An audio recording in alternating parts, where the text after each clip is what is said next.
আসসালামু আলাইকুম দর্শক, আজ আমরা জানাবো ছাগলের বাচ্চা হওয়ার পর কতদিন পর মা ছাগলকে কৃমিনাশক খাওয়ানো উচিত।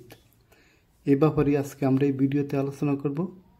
দয়া করে আপনারা ভিডিওটি না টেনে দেখবেন, ইনশাল্লাহ ভালো কিছু আপনারা জানতে পারবেন। ছাগলের বাচ্চা হওয়ার পর মা ছাগলের শরীর খুব দুর্বল থাকে।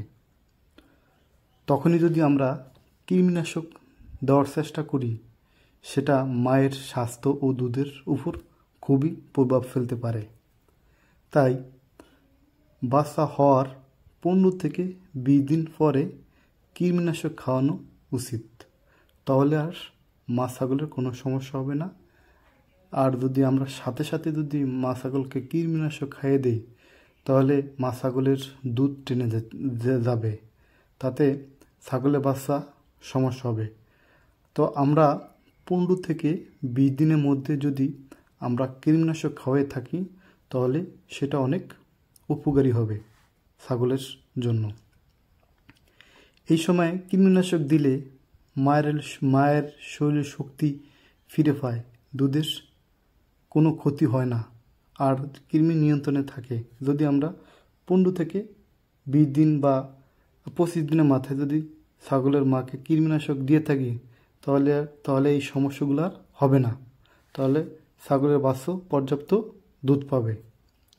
দর্শক, আপনারা সব সময় মনে রাখবেন কোন কৃমিনাশক দেবেন এবং কত ডোজ দেবেন, সেটা অবশ্যই পশু চিকিৎসকের পরামর্শ অনুযায়ী ঠিক করে নেবেন আপনারা। বাংলাদেশে বর্তমানে অ্যালবেন্ডাজল ও ফেনবেন্ডাজল ইত্যাদি এইসব ঔষধ বেশি ব্যবহৃত হয়, কিন্তু ডোজ ও সবসময় মা ছাগলের ওজন অনুযায়ী আপনারা ঠিক করবেন যে একটি ছাগলের কতটুকু ওজন, সেই পরিমাণ অনুযায়ী কৃমিনাশকের ডোজ দিতে হবে। তাহলে দর্শক, বাচ্চা হওয়ার 20 থেকে 25 দিন পর মা ছাগলকে কৃমিনাশক দিন, সঠিক ডোজ ব্যবহার করুন, আর পশু চিকিৎসকের পরামর্শ নিন, এবং ছাগলের মা সুস্থ থাকবে এবং ছাগলের বাচ্চা পর্যাপ্ত দুধ পাবে, ছাগল কৃমিমুক্ত হবে ইনশাল্লাহ। যদি আপনারা এগুলো মেনটেন করে চলতে পারেন, তাহলে আর কোনো সমস্যা হবে না।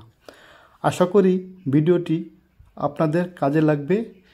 ভালো লাগলে লাইক, শেয়ার আর সাবস্ক্রাইব করতে আপনারা বলবেন না। সবাইকে ধন্যবাদ। আসসালামু আলাইকুম।